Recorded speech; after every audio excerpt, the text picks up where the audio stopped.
अब हो गया, आ गया. Click 1 minute, 1 minute. Yes, explain.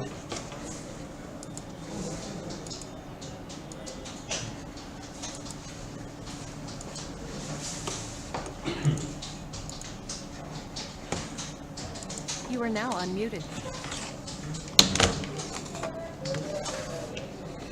Hello everyone, welcome to National Daily Analysis and UPSC Topic Analysis. So today we are going to do some analysis on important issues that are important for the UPSC examination. Okay, so let us now quickly see the topics that we are going to understand today. Today is 30th of October 2020. So we will understand National Program and Project Management Policy Framework Initiative. Then we will learn the state finances, which is an RBI's annual report. Okay, then we will learn about ISRO's latest Earth observation satellite. Okay, then we will look into India Central Asia dialogue. So these are the topics that we intend to learn today. So first topic is National Program and Project Management Policy Initiative, Policy Framework Initiative. So this was recently in news. So we will understand why this particular topic was in news.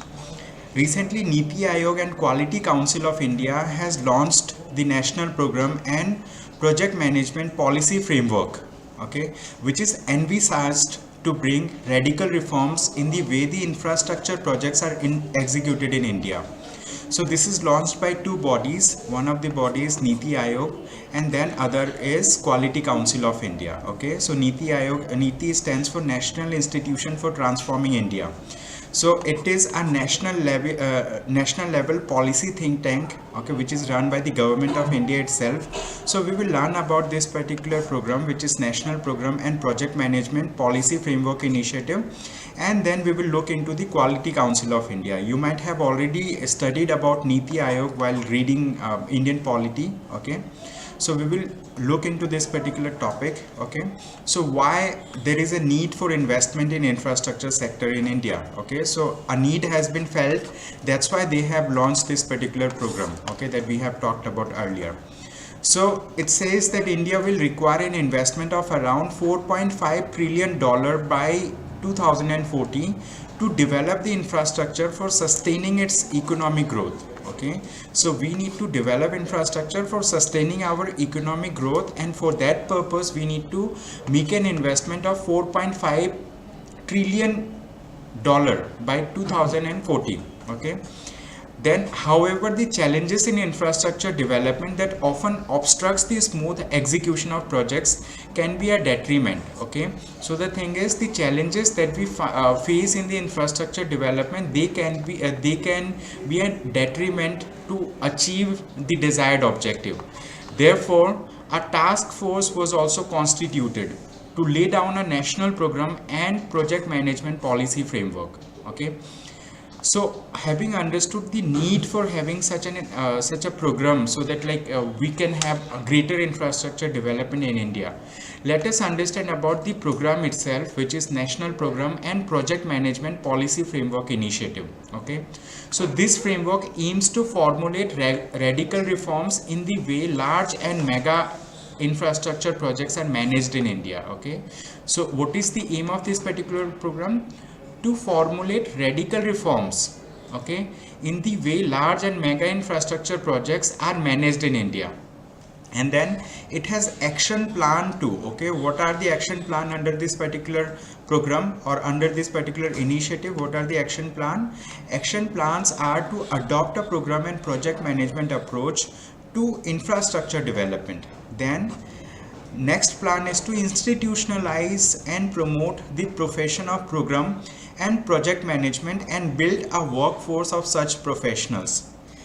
Then third action plan is to enhance institutional capacity and capability of professionals. Okay, so these are the plans under it. Then if we talk about the significance of the National Program and Project Management Policy Framework Initiative, then its significance is expected to, okay, so this particular initiative is expected to help in realizing the vision of an Atmanirbhar Bharat. Atmanirbhar Bharat stands for self-reliant India. You might have heard about this particular term.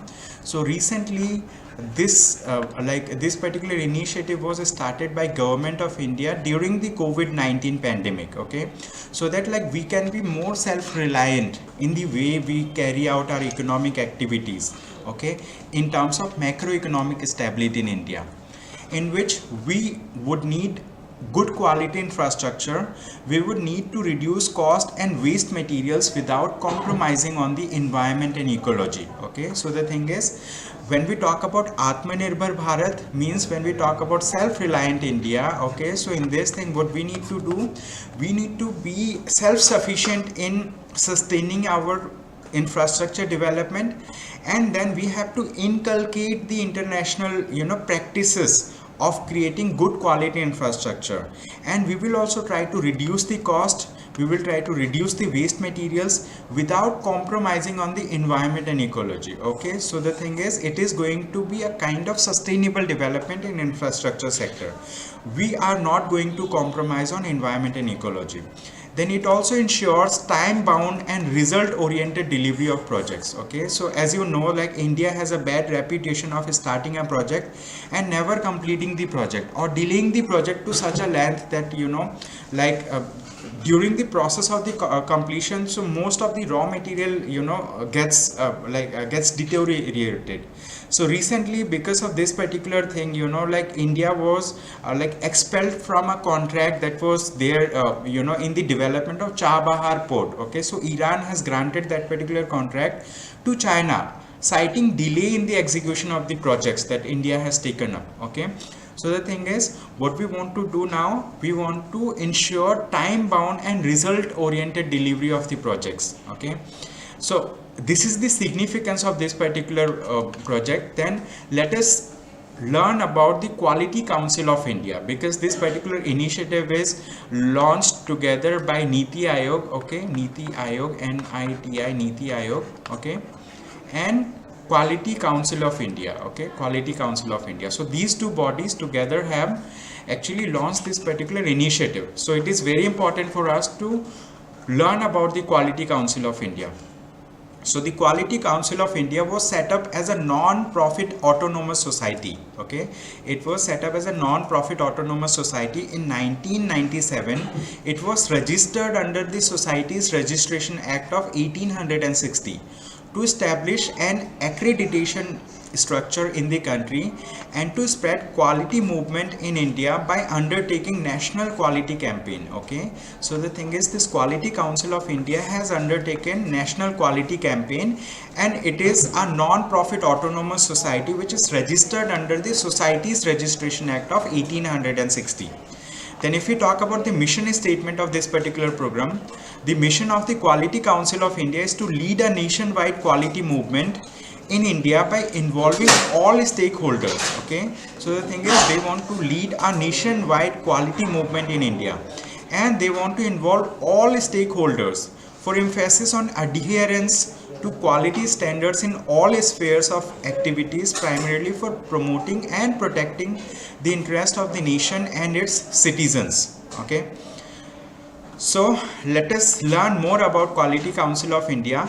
Then it comes under the Department of Promotion of Industry and Internal Trade under the Ministry of Commerce and Industry. This Quality Council of India comes under Department of Promotion of Industry and Internal Trade under the Ministry of Commerce and Industry. So the thing is, this particular body, Department of Promotion of Industry and Internal Trade, is the nodal department for the Quality Council of India. And the chairman of the Quality Council of India is appointed by the Prime Minister on the recommendation of the industry to the government. Okay, so Indian industry, private sector and maybe public sector undertaking. So in industry itself recommends some people to be appointed as the chairman of the Quality Council of India to the Prime Minister, and the Prime Minister appoints a person on the recommendation of the industry itself. Then Quality Council of India is governed by a council of 38 members, including the chairman and secretary general. The council has an equal representation of government, industry and all stakeholders. Okay, if you want to learn more, you can follow this reference link, one from Niti Aayog and next link from Quality Council of India itself. So having understood the first topic, let us now move to the next topic, which is state finances. We will understand about state finances, which is an annual study done by the Reserve Bank of India on the finances of various states in India. Okay, so it is an annual exercise that is done by India, that is done by the Reserve Bank of India. Okay, RBI. So why it was in news? Recently the Reserve Bank of India released its annual report on state finances. That's why it was in news. Okay. So let us learn some details about this particular report. Okay. So this particular report cites the impact of COVID-19, like what COVID-19 has, how COVID-19 impacted the Indian economy, and specifically how state finances are impacted. So under the impact of COVID-19, they have talked about a term which is known as double whammy. Okay, double whammy, or in other words, it is also known as Caesar effect. Okay, Caesar effect, like Kenchi, in Hindi we say Kenchi. So they have talked about double whammy or Caesar effect. What do we mean by this? It simply means that a collapse in the revenue and a rise in health related and other cost has happened. Okay, so the thing is, the revenue means like sources from where the states earn money. Okay, sources like taxation sources and all. So there was a collapse in the revenue, there was a collapse in the sources of revenue for the states, and at the same time the health related and other cost has increased. Okay, so it is double Caesar, like the state finances are impacted from two sides. One side is they are not getting money, on the other side they have to invest a lot in health related and other cost. Okay, so this particular terminology has been used, which is known as double whammy, or in other words it is also known as Caesar effect. Okay, so this annual finances report is released by Reserve Bank of India every year. So I have included logo of Reserve Bank of India for you so that you can remember this particular term. Okay, now let us understand how it has impacted, it has impacted the fiscal deficit. Okay, how it has impacted fiscal deficit. So we will understand what is fiscal deficit first. Okay, then we will understand like what was the effect on fiscal deficit during the COVID-19 pandemic or during the previous year. Okay, so fiscal deficit is the difference between total income of the government and its total expenditure over a year. Okay, so in a given financial year, the difference between total incomes of the government and the total expenditure is known as fiscal deficit. Okay, total income, like whatever income, states may have different sources of income. So states will be getting some income over a year, and then it will be incurring some expenditure also. So income minus expenditure is known as fiscal deficit. Okay, it may be positive, it may be negative. Most of the time it remains negative. It simply means like income is less, expenditure is more. That's why it goes into negative territory. Okay, so we will understand what this report talks about fiscal deficit. Okay, as most states present their budgets before the onset of the pandemic, their budget estimates of deficit are likely to capture the true picture of the ongoing fiscal year, like 2020 to 21. So they have talked about the average value. Okay, they have talked about the average value of gross fiscal deficit to GSDP. GSDP stands for gross state domestic product. As you have heard about, this thing, GDP, you have heard about GDP. Okay, gross domestic product. So when we talk about GDP, so it is a nationwide exercise. So GDP is calculated for India as a whole. Okay, it is a macroeconomic indicator in economy. Okay, so GDP is calculated round globally in almost all countries. Okay, so there are various ways of calculating the national income of a particular country. We have gross domestic product, we have national NDP also, national domestic product, like that. Okay, so NNP, net national product. So lot of similar terminologies are used. There are different methodology of calculating, but GDP is one such such practice which is done by almost every country. Okay, so the thing is, this report, this RBI's report talks about the average value of gross fiscal deficit to GSDP. GSDP stands for gross state domestic product for the states which presented their budget before the outbreak of pandemic, while the average of the remaining states that meet post outbreak budget presentation. Okay, so it might have got little complicated for you, I understand at this point of time, but the thing is they are talking about the average value of gross fiscal deficit, like gross fiscal deficit, okay, to GSDP. Okay, if we talk about a ratio, gross fiscal deficit, like we have talked about income minus expenditure of government. It may be for the central government, it may be for state governments. So here they are talking about, they are calculating the average value of this thing, gross fiscal deficit to gross state domestic product. They are calculating this ratio, and they are saying, like, before the pandemic, like before this COVID-19 pandemic, before lockdown, there were certain states that have declared, okay, that have declared their their budget, okay, that have presented their budget. So at that point of time, the budget has this particular thing, like gross fiscal deficit to gross state domestic product, the ratio was 2.4%. okay, but after pandemic, okay, other states that have presented their budget after the pandemic, they have shown this particular thing to be 4.6%, from 2.4% to 4.6%. What has happened? So during the pandemic times, of fiscal deficit has almost doubled for all these states, okay, for almost all these states. So during the pandemic time, the fiscal deficit has doubled. What it means? The sources of revenue for these states has gone down and the expenditure has gone up. So the thing is, fiscal deficit has gone up. Fiscal deficit means income minus expenditure. When income is less, expenditure is more, fiscal deficit high. Okay. So the thing is, during the pandemic time, what has happened? The income was low, expenditure was high, so gross fiscal deficit has increased, okay, and gross state domestic product has reduced. This is the thing, okay. So this report talks about this particular terminology like this, and this indicates that the gross fiscal deficit of states is going to double for the 2020 to 21 period. Then fiscal deficit is the difference between total income of the government and its total expenditure. We have already discussed about it, okay. So I hope you understood, like, what is the outcome of the study done by the Reserve Bank of India related to fiscal deficit for different states, okay. So they have done the study with reference to gross fiscal deficit to GSDP. GSDP stands for gross state domestic product, which is calculated for every state. And the thing is, like, if we talk about devolution of money, okay, so there are two things. One thing is, like, from center to state, so their devolution of money happens, which is known as vertical devolution. Then among states also, how that particular money is to be distributed, that is known as horizontal devolution. So in calculation of horizontal devolution, the government takes into account gross state domestic product, okay. So this is important. So that was an additional information for you. So having understood this, we will understand about, like, what is the scenario in case of capital spending. Okay, we will understand what is the scenario in case of capital spending.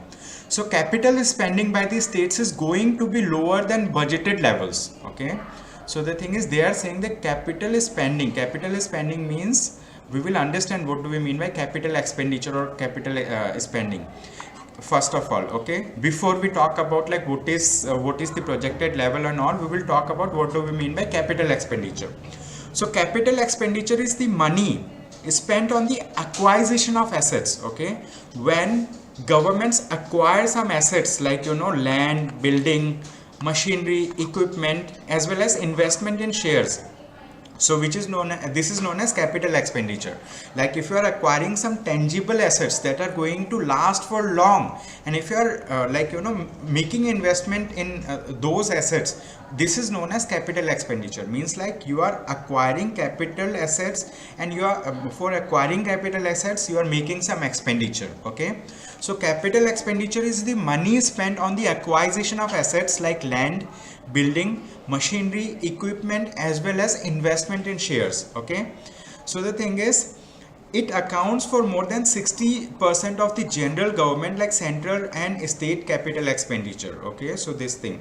So the thing is, we will talk about what this Reserve Bank of India report talks about in this reference. Okay, so capital spending. So Reserve Bank of India report says capital spending by the states is going to be lower than budgeted. Okay, so the thing is, the states may have already presented their budget. So budget is an estimate also, like they make an estimate like we are going to have these much sources of revenue. Okay, states say like we are going to have these many sources of revenue from where we are going to generate income, and these are the areas where we are going to spend money. So according to RBI, it is saying that the capital spending is going to be lower than the budgeted. States has already shown their intent that they are going to spend on the capital on creation of capital assets, but the thing is, it is expected that it is going to be lower than the budgeted levels of the state. Okay, this year. Also, the states may treat capital expenditure as a residual element, means like so states may treat capital expenditure as a residual element. It simply means that the states are not going to treat capital expenditure as the primary thing for this particular budget. So they will consider it to be a secondary or residual element. They will look into other things first, like meeting the health requirement, because COVID-19 it was a shock for the entire world. Okay, so it was a shock for India as well.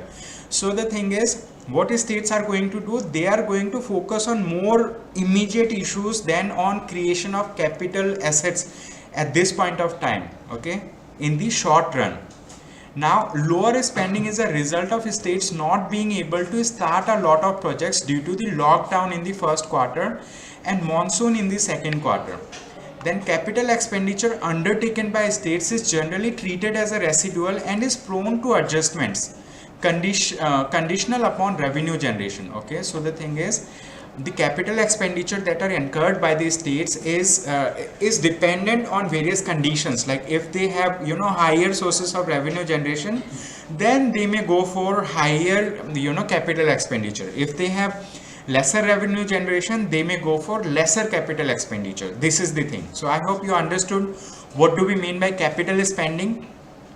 So having understood this term, let us talk about what does this what this report talks about. Tax buoyancy. Okay, tax buoyancy. Tax buoyancy means like that like central government, state governments, they impose certain kind of tax. Okay, so some of the tax are direct tax, some of the taxes are indirect taxes. Okay, buoyancy means something which shows an upward trend, an increase, an upward trend. Okay, buoyancy, this word means something that shows an upward trend. Okay, so tax buoyancy is the ratio of change in taxes and GSDP. GSDP means gross state domestic product. Okay, so tax buoyancy is the ratio of changes in taxes and gross state domestic product. The higher tax buoyancy implies that tax collection would rise at a faster pace for the same rise in the incomes. Okay, what is happening over here? Earlier, let's consider in 2019, people's income were raising, but tax collection was to a certain level according to the rise in income. But in tax buoyancy, what happens? If similar level of rise in income happens, then tax collection will be much higher. Why? The government may impose little higher taxation also. So this is the thing. So higher tax buoyancy implies that the tax collection would rise at a faster pace for the same rise in the income. Okay, this is the meaning of tax buoyancy. So in economy, you need to focus more on understanding these key terms, key words. Okay, most of the questions in UPSC exam, in prelims examination are based on understanding of these key terms and their effect on the economy. Okay, at large. So what does this report talks about? RBI's report talks about related to tax buoyancy. So they say that the implied tax buoyancy for 2020 to 21 is higher than budgeted on the basis of 2019 to 20 revised estimates. Okay, you have already understood about what do we mean by tax buoyancy. So your core idea should be in understanding these keywords that we have talked about gross state domestic product, we have talked about tax buoyancy, and before that we have talked about some other keywords also. It is important that you should be understanding those keywords rather than focusing more on like what are different changes that keeps on happening time and again. Okay, so we will talk about what happens to GST revenue. GST stands for goods and services tax. Okay, so what does this report talk about GST revenue? So state goods and services tax. Okay, so as you know that GST GST has a tax structure, goods and services tax. So there is a component of CGST which is known as central GST, and another component is known as state GST. So those component of GST which is collected, okay, which is collected for the purpose of sharing between center and state. So they are bifurcated into two components, central GST and state GST. So we will talk about GST revenue. So state's goods and services tax, which is the component of the GST which accrues directly to the states, would suffer biggest hit. It simply says that state goods and services tax is going to come down. It is going to come down. This report says, okay, state GST is going to come down. So as GST collection fell by 47.2%, means like it came lower by 47.2% during April to June, okay, quarter 2020-21. Then state receipts will also suffer because of a fall in the divisible pool of the center's tax revenue. Okay, so the thing is, states receipts are also going to get impacted. States are also going to get lesser amount from the central government, because center's pool of tax revenue has gone down. So center has received lesser tax, so center is going to give lesser share to the states also. So states themselves were able to collect very less. Okay, it fell by 47.2%. Center has collected very less. Okay, so the thing is, earlier if center was sharing something with the state, so that share for the state is going to come down. Okay, so we have understood this terminology also. Then we will talk about what is going to be the overall impact, okay, in the economy or like on the state's budget. Okay, what this report talks about.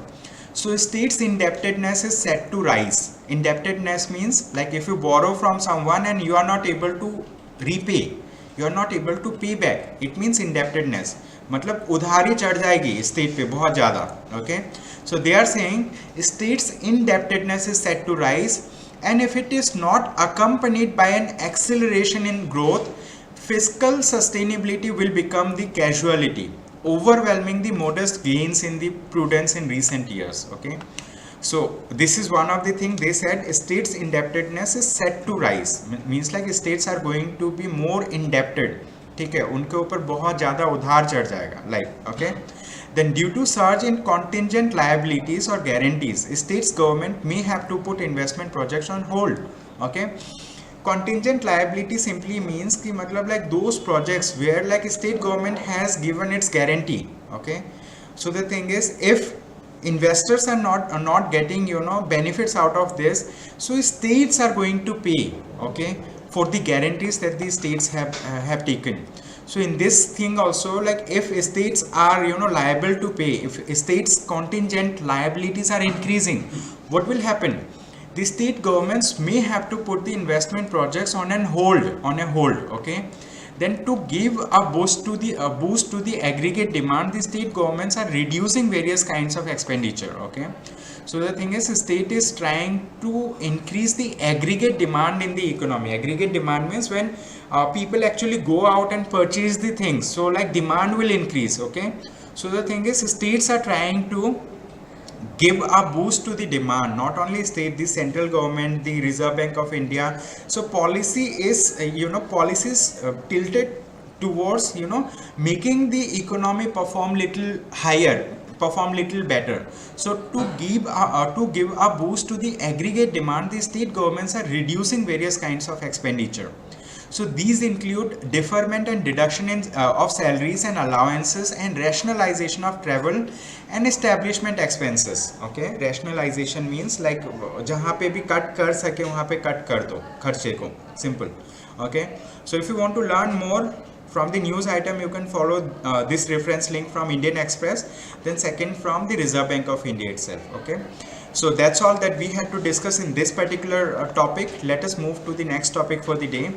We will understand ISRO's latest Earth observation satellite. We will understand ISRO's latest Earth observation satellite. Okay, it was recently in news.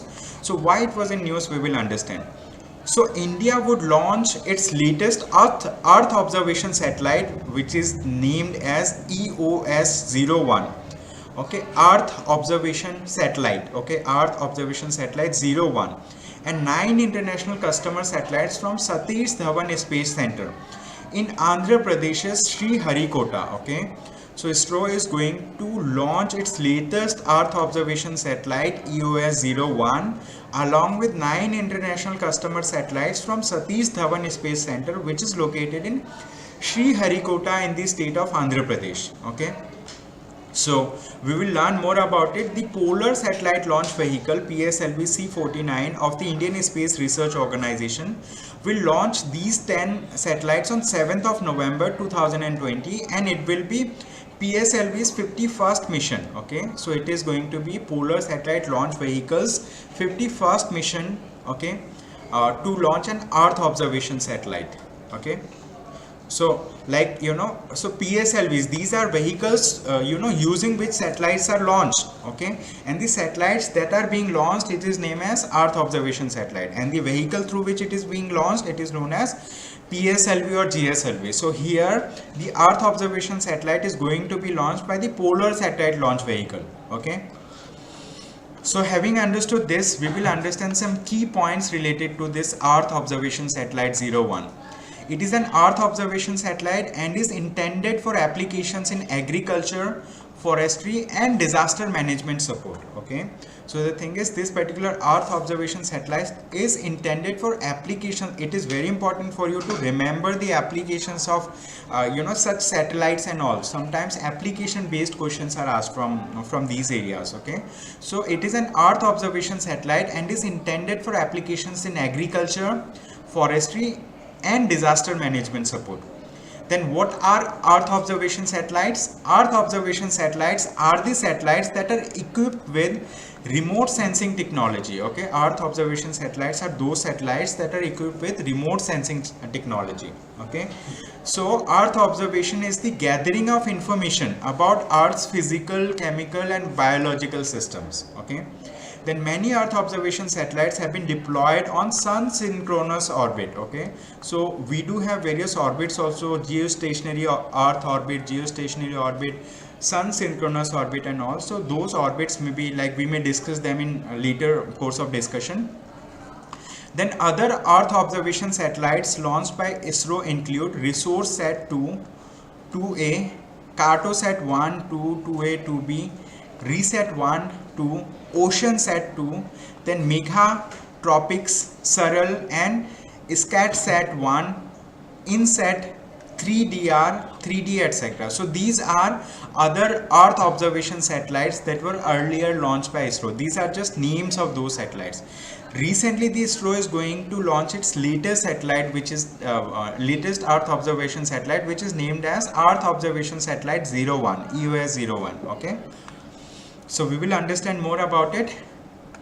Then if we talk about the 9 customer satellites, okay, that the ISRO is going to launch, these are being launched as a part of the commercial agreement, okay, between New Space India Limited, which is under the Department of Space. Okay, so you might have recently come across some of the organs of a state, like New Space India Limited, then like there is another similar agency, then there was an earlier agency which is known as Antrix. Okay, so we will talk about them. Okay, so NSIL it was incorporated in 2019 under the Companies Act 2013. Okay, as a wholly owned Government of India company under the administrative control of Department of Space. So this New Space India Limited, it is incorporated as a company, okay, under the Companies Act 2013, and it is a wholly government owned company. Okay, and it comes under Department of Space. Then NSIL means New Space India Limited, is the commercial arm of ISRO. It is the commercial arm of ISRO with the primary responsibility of enabling Indian industries to take up high technology space related activities, and is also responsible for promotion and commercial exploitation of the products and services emanating from the Indian space program. Okay, so it is a commercial arm of Indian Space Research Organization, New Space India Limited. Okay, so having understood the about NSIL, means like those 9 customer satellites are going to be launched. Okay, and with the help of the NSIL. So NSIL is an enabling enabling company that is enabling those customer satellites to be launched by ISRO along with its Earth Observation Satellite 01. That is the purpose. Okay, then if we talk about the major business areas of NSIL, okay, if we talk about major business areas of NSIL, New Space India Limited, you just need to go through them to understand like what are the areas in which the New Space India Limited works. Okay, like production of polar satellite launch vehicles and space and small satellite launch vehicle through industry. Then production and marketing of space-based services, okay, including launch services, space-based applications like transponder leasing, remote sensing, and mission support services. Okay, building of satellites like both communication and Earth observation as per user requirements. Transfer of technology developed by ISRO centers or units and constituent institutions of Department of Space. So these are the areas, these are the business areas in which NSIL is interested. Like it is interested in production of polar satellite launch vehicles, small satellite launch vehicle, production and marketing of space-based services, building of satellites like both communication satellites and Earth observation satellites.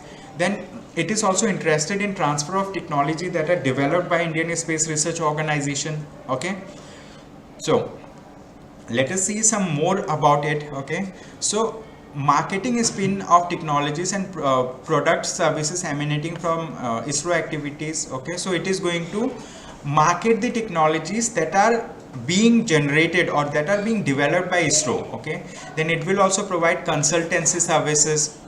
Then recently Government of India has created Indian National Space Promotion and Authorization Center, which is known as INSpace. Indian National Space Promotion and Authorization Center, which is an independent nodal agency under the Department of Space to provide a boost to the private sector participating in space activities or using India's space resources. Okay, so these are two bodies that seems to be synonymous, but if you look into in-depth details, you will understand there are some basic differences between these two bodies. One of the bodies New Space India Limited, second body is Indian National Space Promotion and Authorization Center, which is in short known as INSpace. Okay, one is NSIL, New Space India Limited, another one is INSpace. Okay, you should learn in detail about these two bodies, their functioning and how they are different from one another. Both of them come under the Department of Space. It is very important. Okay, both of them are intended to engage with marketing activities of ISRO. Okay, both of them are there to promote the like technologies that are being developed by ISRO. Okay, then we will understand about polar satellite launch vehicle, because this Earth observation satellite EOS, okay, EOS 01, it is going to be launched using polar satellite launch vehicle. That's why it is important that we understand about polar satellite launch vehicle. Okay, what is polar satellite launch vehicle? So India's polar satellite launch vehicle is the third generation launch vehicle. It is the third generation launch vehicle. Then PSLV is the first launch vehicle which is equipped with liquid stages. Okay, so PSLV is the first launch vehicle which is equipped with liquid stages. Okay, earlier there used to be only solid stages. Like liquid stages means these are the fuels. Okay, fuels are there in different stages. Okay, stage 1 maybe solid fuel. Okay, like compressed hydrogen and all. Then in this particular thing, in polar satellite launch vehicle, it is equipped with liquid stages of fuel also. Okay, then PSLV's first successful launch was in October 1994. PSLV was used for two of the most important missions. Okay, it was used for two of the most important missions. What are those missions? One is Chandrayaan 1 in 2008 and Mars Orbiter spacecraft in 2000. Okay, in 2013. Okay, so it was used for two most important purposes, PSLV. One is Chandrayaan 1 and Mars Orbiter spacecraft in 2013. So it is very important, okay, for us to understand these things. Then, so since we have understood about Polar Satellite Launch Vehicle or PSLV, it is very important for us to understand about Geosynchronous Satellite Launch Vehicle, which is also known as GSLV. Okay, Geosynchronous Satellite Launch Vehicle, GSLV. We will understand that GSLV comes in Mark 2 and Mark 3 variants. Okay, GSLV Mark 2 and GSLV Mark 3 are the two launch vehicles. Okay, are the two other launch vehicles. We have PSLV, we already discussed, which is equipped with liquid stages of fuel also. Okay, so we will now understand about GSLV Mark 2 and GSLV Mark 3. So GSLV Mark 2 is the largest launch vehicle developed by India, which is currently in operation. Okay, it is the largest, GSLV Mark 2 is the largest launch vehicle developed by India. It is very important point for you to remember for the prelims exam. Focus on this particular area. The GSLV Mark 2 is the largest launch vehicle developed by India, which is currently in operation. This fourth generation launch vehicle is a three-stage vehicle. Okay, three-stage simply means like it has three stages of fuel with four liquid strap-ons. Okay, it has four liquid strap-ons. So in our future discussions we can talk about different launch vehicles, different type of orbits. Okay, the indigenously developed cryogenic upper stage, CUS, okay, cryogenic upper space, in short is known as CUS, which is flight proven, forms the third stage of GSLV Mark II. Okay, it forms the third stage of GSLV Mark II. Then GSLV Mark III, chosen to launch Chandrayaan 2 spacecraft, okay, is a three-stage heavy lift launch vehicle. So GSLV Mark III is a three-stage heavy lift launch vehicle. GSLV Mark II is also three-stage. GSLV Mark III is also three-stage.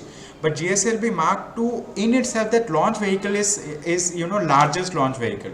But GSLV Mark III is a heavy lift launch vehicle that can lift heavy weights. Okay, it is developed by ISRO. Then the vehicle is a two-stage strap-on. Okay, a core liquid booster and a cryogenic upper stage, which is in short known as CUS.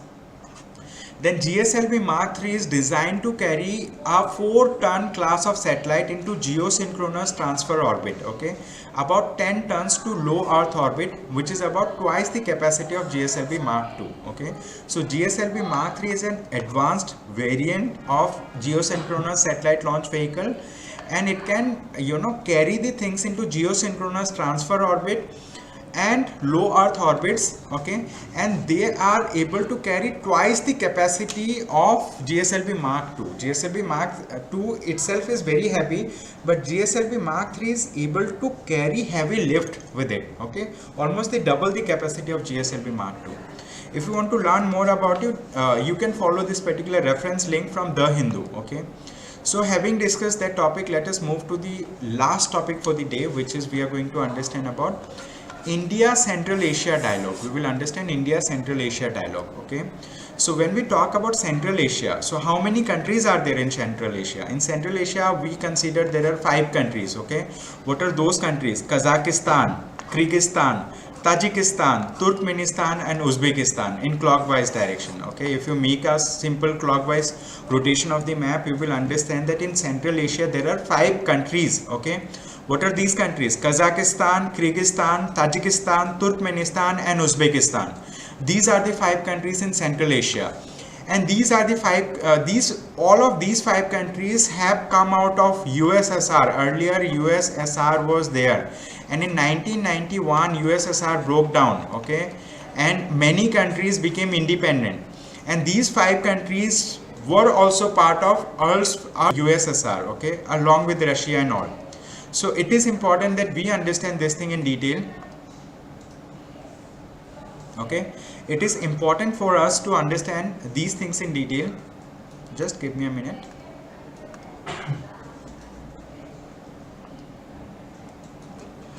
just a minute. So there was some technical issues with the camera. So we are going to understand India Central Asia Dialogue, okay? Of India Central Asia Dialogue. India virtually hosted second meeting of India Central Asia Dialogue. The first meeting of the dialogue was held in Samarkand, okay, the Republic of Uzbekistan in January 2019. So second dialogue is going to be held, okay. So India hosted it virtually. It means like it was through video conferencing and all. So it was not like, you know, leaders have not visited together, they have not met anywhere. So it was a virtual meeting, okay, over the internet.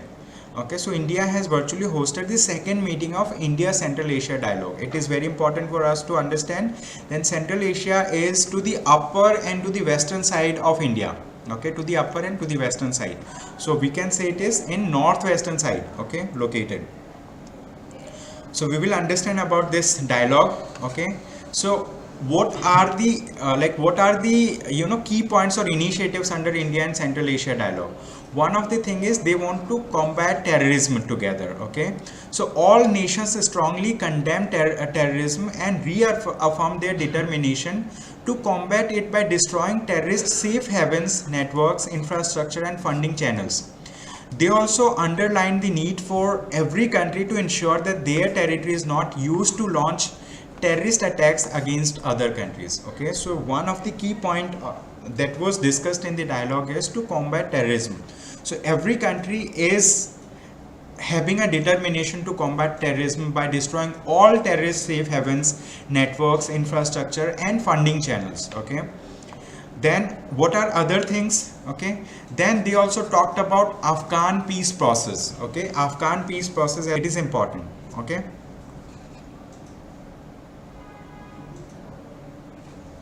So let us talk about. You are currently the only person in this conference. You are now muted. You are now unmuted. So we are going to talk about Afghan peace process. So all countries called for settlement in the Afghan conflict on the basis of Afghan-led, Afghan-owned and Afghan-controlled peace process. As you know, that stability of Afghanistan matters most for India, because if Afghanistan is stable, then it will be helpful for India, because Afghanistan helps us to connect with the Central Asia, okay. Afghanistan helps us to connect with the Central Asian, and with Afghanistan we have historical ties, okay. So that has been little low during this particular time, but the thing is, an Afghan-led, Afghan-owned and Afghan-controlled peace processes is in India's interest also. Then they have talked about infrastructure development also. They appreciated that India's efforts to modernize the infrastructure of the Chabahar port in Iran, which could become an independent link in trade and transport communication between the markets of Central and South Asia. Then what are the initiatives that are announced by India? India has announced an additional $1 billion line of credit, okay, for the Central Asian countries.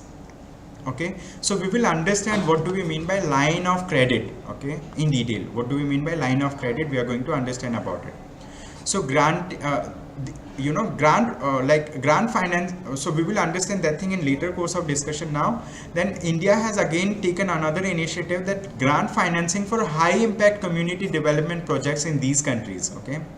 Then establishment of working groups by India Central Asia Business Council, comprising the key chambers of all participating countries, okay. One of the chamber from India is Federation of Indian Chambers of Commerce and Industry, okay. So this will be a participating organization from India's side, okay, and it aims to promote business in the region and to collaborate and provide an industry view to the government of the 6 countries. What are 6 countries?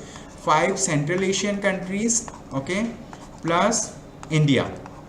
These are the 6 countries, okay. 5 Central Asian countries and India. So let us understand what do we mean by line of credit. So it is a credit facility extended by a bank or any other financial institution to a government. Let's consider if Reserve Bank of India extends some loan to the government of Uzbekistan, which is a Central Asian country, that will be considered as a line of credit, okay. So it may be extended by any bank or any other financial institution. So line of credit is a credit facility extended by a bank or any other financial institution to government business or an individual customer that enables the customer to draw maximum loan amount. The borrower can access funds from the line of credit at any time as long as they do not exceed the maximum amount. Okay, set in the agreement and meet any other requirements such as making timely minimum payments and all. Okay, and if we talk about India Central Asia dialogue now, so it is a ministerial level dialogue, okay, between India and Central Asian countries, namely Kazakhstan, Kyrgyzstan, Tajikistan, Turkmenistan and Uzbekistan. Okay, these are the 5 Central Asian countries. All 5 nations became independent after the collapse of USSR in 1991 post Cold War. Okay, we already discussed this point. All the countries participating in the dialogue except Turkmenistan. Okay, Turkmenistan is not a member of the Shanghai Cooperation Organization, but all 4 other countries except this Turkmenistan, Kazakhstan, Kyrgyzstan, Tajikistan, Uzbekistan, India, along with China, Pakistan, Russia, these are the countries that are member of the Shanghai Cooperation Organization. It is a 8-member body. Okay, Shanghai Cooperation Organization is a 8-member body. So you need to focus on this particular thing. Okay, learning about membership of the Shanghai Cooperation Organization. The dialogue focuses on a number of issues, including ways to improve connectivity and stabilize war-ravaged Afghanistan. Okay.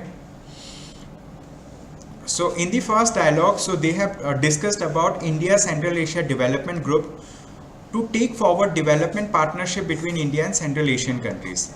The group will enable India to expand its footprint in the resource-rich region amid an ongoing standoff with China to fight terror effectively, including Afghanistan. Okay, so Central Asian countries are considered as resource-rich region, means like they have very high amount of natural resources in them. So that's all that I had to discuss with you today. Okay, I hope you understood all the topics. So I wish you good day ahead. Okay, bye bye, take care.